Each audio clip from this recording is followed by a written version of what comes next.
Nature is an endless treasure of beauty and a perpetual source of joy and happiness.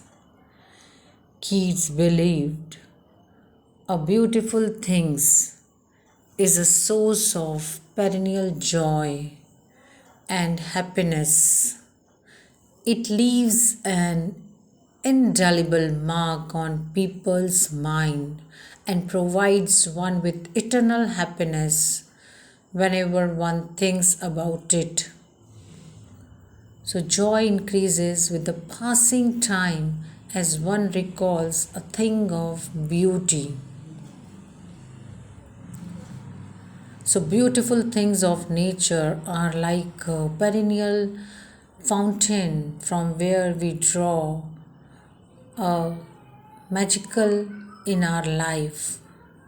So, children, beautiful objects of nature are plenty on earth: the sun, the moon, and big and small trees, the daffodils in the world of greens, the clear rills that quenches the thirst of the birds, the blooming musk rose in the forest that spreads its sweet fragrance. Nature pours on us endless joys that dispels the gloom of pain and suffering. So, hope that today's topic is clear to you all. Yes, this is our new topic, that is new poem from our book Flamingo. A Thing of Beauty is Joy Forever, written by a very famous poet John Keats. So before we start, let's discuss about the poet. So, about the poet, John Keats was born in London in the year 1795 and died in Rome in 1821 at the young age of 25 due to illness. He was a romantic poet, and his poetry is characterized by sensual imagery in his most popular work, which is a series of odes, a lyrical poem which is meant for a particular subject. Let's see more about the poet. That today his poems are one of the most sought after creation in English literature. This poetry is an excerpt from the poem Endymion, a poetic romance 1818, considered to be an epic poem. So before I explain you the poem, let's see the background of the poem. The poem is based on Greek mythology about a shepherd named Endymion, his quest for his love, Diana, and how in his life he sees that girl back as a human being. So here is the first stanza of the poem. It goes like this: A thing of beauty is a joy forever. Its loveliness increases. It will never pass into nothingness, but will keep a bower quiet for us and a sleep full of sweet dreams and health and quiet breathing. So, children, in these lines, the poet says that beautiful things given by God are a source of immense joy and pleasure, bring peace and calmness of the mind, uplift our glooming souls, and provide hope, contentment, and comfort. A beautiful thing never loses its charm but makes a last standing impression. It is a constant and everlasting source of happiness. We experience the divine feeling on seeing beautiful things. A bower provides a groove which is peaceful, healthy, and close to nature. Environmentally better, a sleep full of sweet dreams, health, and quiet breathing. We are surrounded with the beautiful sight and sources of nature that bind us to the earth to live happily. So let's move second stanza. We'll see second stanza of the poem. It goes like this. Therefore, on every morrow are we wreathing a flowery band to bind us to the earth, spite of despondence of the inhuman dearth of noble natures of a gloomy days, of all the unhealthy and over darkened ways made for our searching.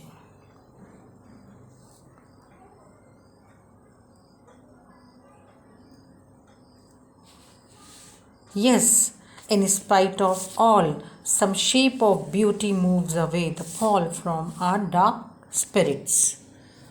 Now we'll see the explanation. So here, children, Keats lists the thing that cause suffering and pain to human soul.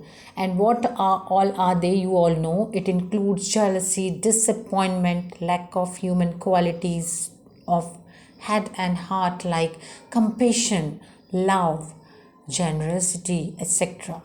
That gloomy days and our unhealthy and miserable ways in which humanity searches for meaning in life.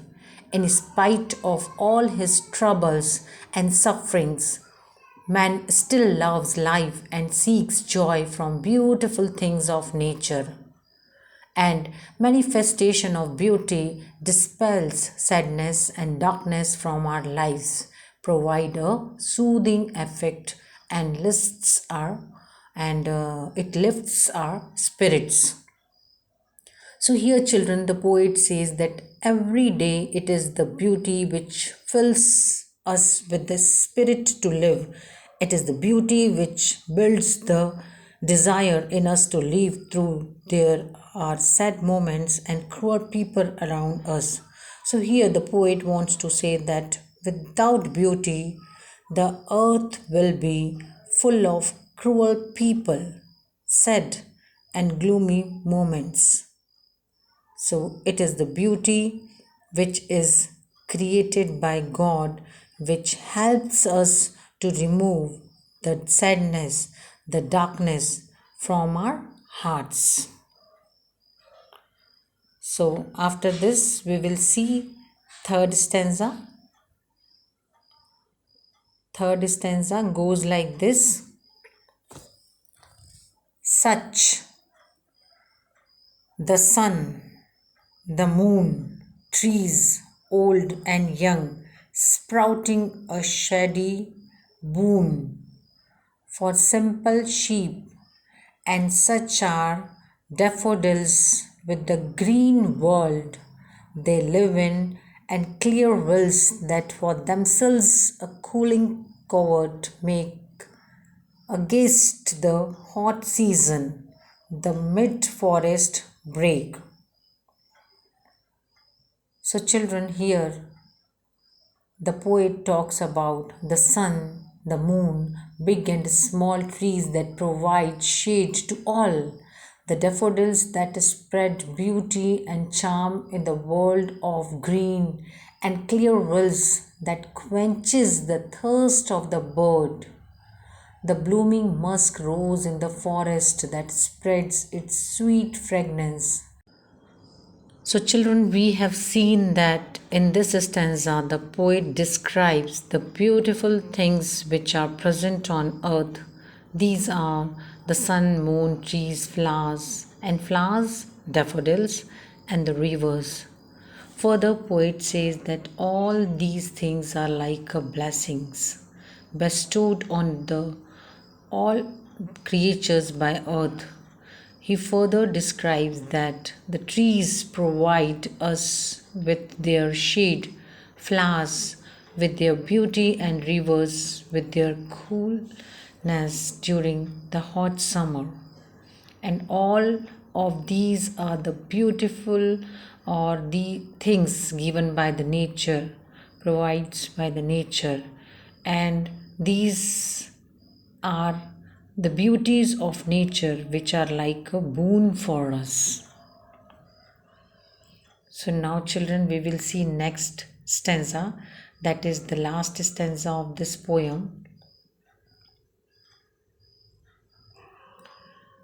that is rich with a sparkling of fair musk rose blooms, and such too is the grandeur of the dooms we have imagined for the mighty dead.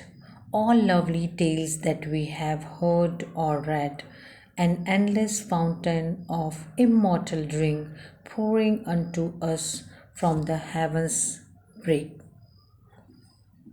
So here the poet says that the blooming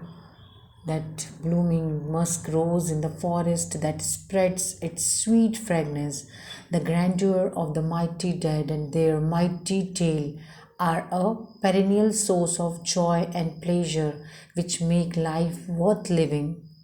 So, children, the poet further carries on with the description of the more beautiful things present on earth, such as the beautiful musk roses, which have such a nice fragrance. Then he describes the tales of the mighty warriors who laid their lives for their countries, for humanity. So he says that these beautiful things are the gifts from God for all of us. They are like a nectar given by God to us, and these are those beauties which are immortal and give us a reason to live on the earth despite having so many sorrows, so many troubles, so many problems in our life.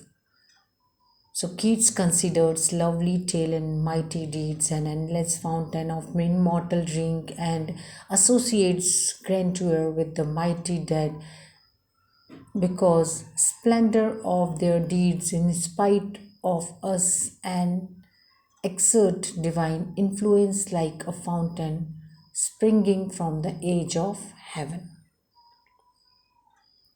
So children, with this the